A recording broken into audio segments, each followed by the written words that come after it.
Spicy one today. We're talking about bonds, residential bonds. We're talking about bond thieves, not James Bond, bonds. And we've got expert Cleo, property manager, here to talk about it today. We've got some interesting hacks to teach you. Stay tuned.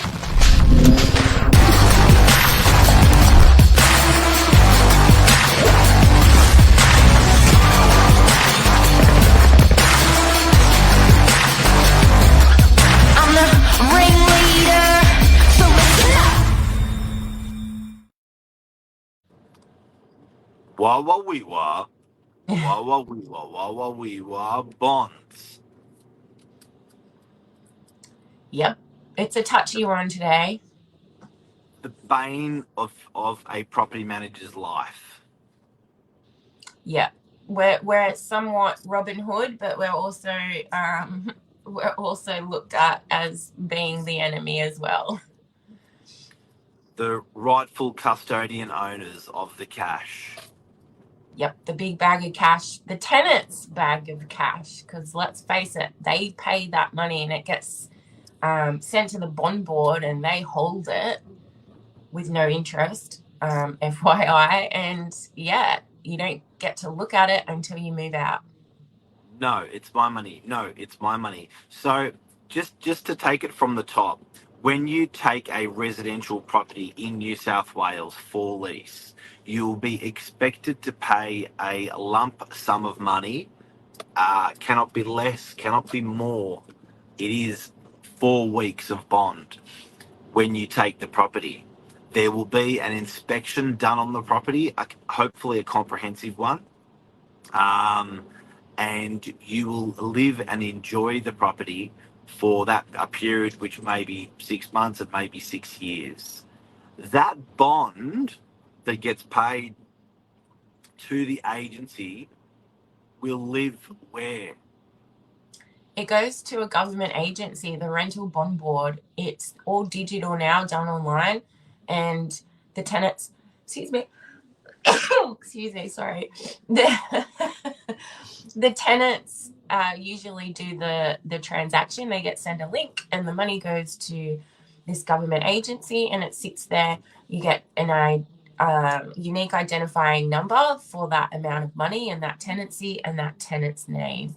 And it stays there until someone puts a claim in for it, whether it be to be released back to the tenant or a claim that the agents put in for an amount to cover repairs and damages or cleaning costs, for example. Okay, so we're here. We're there. We're at the spot. Tenants exited the property. Property manager goes through the property, the vacant property, and goes check, check, tick, tick, cross, cross, check, check. So the property manager will hopefully go to an incredible, amazing ingoing report, which was done 6 months or 6 years prior.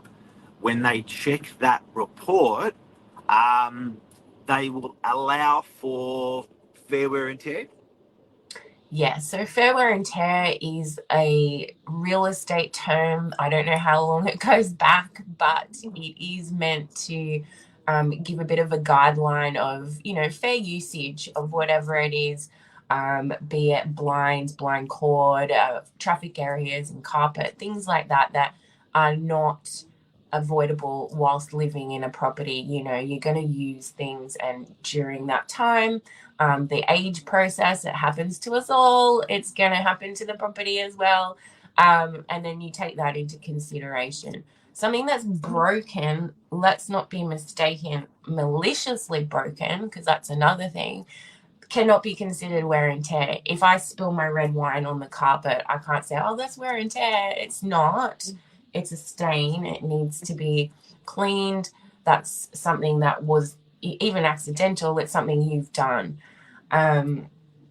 For example, as well, a blind cord for vertical blinds, you're using it constantly. The blind cord breaks because you just can't repair it any longer. It's perished. That is fair wear and tear. That's something an owner will have to pay for, not the tenant's bond. Ding, ding, ding, ding. Round one, yes. Yeah, gloves are off. Okay, so we're there. So, the landlord's going, nah. The tenant's going, nah. Um, a lot of this comes down to, and I do have to say, an experienced property manager, because this is not a fight, or this is not a battle, or this is not a dispute, or this is not an understanding that most tenants have and that most landlords have. It's their first rodeo. Maybe their second, maybe their third, maybe their fourth. But a property manager is in this rodeo every day, every week. So a good property manager will manage this process. It's like flying an aeroplane coming into a ramp, and it's like an aeroplane taking off from that ramp. They manage the entry and the exit with experience, and they do it properly. You get it wrong, that plane crashes, there's carnage. So a great property manager, and I want this to be the lesson from today, guys and girls out there. You've got an awesome property manager with a truckload of experience sitting here.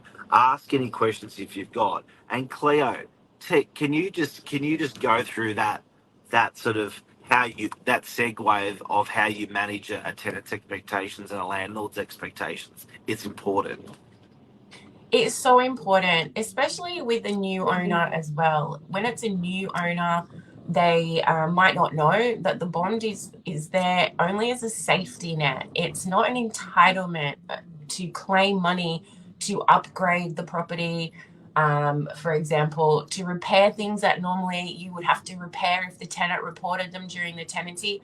But it is also there to protect you and your property if a tenant hasn't done the right thing. Sometimes, and in our negotiation process, tenants are okay with you taking money from the bond if they run out of time for cleaning, for example.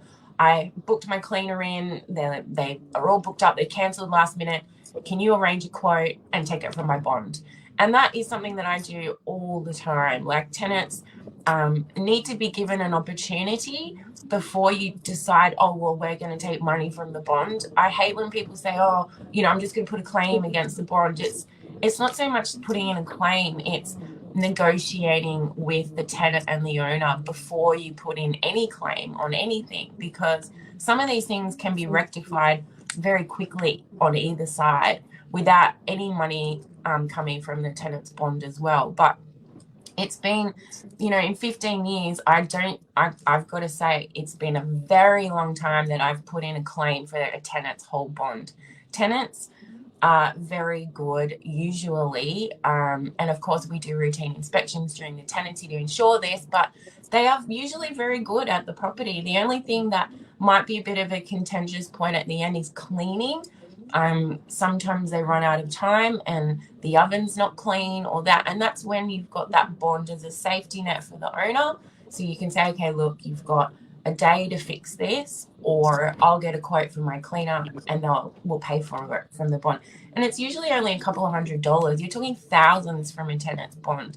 To put in a claim for thousands of dollars, you've got to really be certain that what you're asking for is legit from that ingoing or whatever, that it's something the tenant's done grossly, to the property, so yeah, it's a tricky one. I had an experience recently with a buyer's agent, and she wanted a copy of the ingoing, which I've given her, which is fine. She wants a copy now of the outgoing, which I don't know why she'd want a copy of the outgoing, because she's already done a pre-settlement inspection with the client. They've settled on the property, and I've been to the property and it's immaculate. There is nothing wrong with this property, yet she's mentioned the bond. She wants to, have the outgoing go in there with her new client. And I had to say, look, the tenant's bond is their money, and there is nothing that I can see from the outgoing that is an issue. It's been professionally cleaned. The tenant was there for 3 years. It is pretty much identical to how it looked when this person rented the property. So in fact, I'm sort of protecting their bond in this instance, whereas most people think we try to gouge the tenant, which we don't, I just don't understand why a buyer's agent is having any sort of conversation with you. I'm surprised you didn't badge up and say, not talking to you, I'll only talk to the buyer.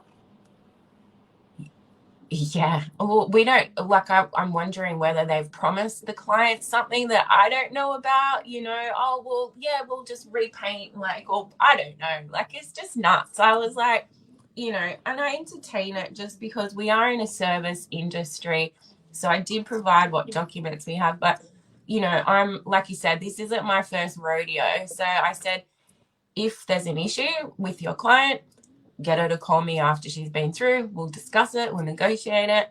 But that's as far as I'm willing to entertain it. Anything else before we go on bonds? I would just say, if you're a tenant, always get a professional cleaner. You'll get your bond back within 48 hours. If your tenancies run smooth and there has been no damages and you've had the property professionally cleaned, it's a simple click of a button and that money goes back into your account within 2 business days. How many percent of tenants will get their full bond back in bond world? Probably about 85, I would say. How many percentage of tenants will lose their entire bond in bond world? Ooh, I'd only say about 5%. Like, very rarely now. Like, yeah, there's no property stock. There's like nothing available. If you want to go to your next property, you want to make sure that everything's tickety boo. On your property going out of. Cleo, you're an absolute legend. Thank you for sharing your experience with us. Thank you. I'm getting the wind up. My daughter's just awake, so I'll see you in the office. Thanks, Cleo. Cheers. Bye. Bye.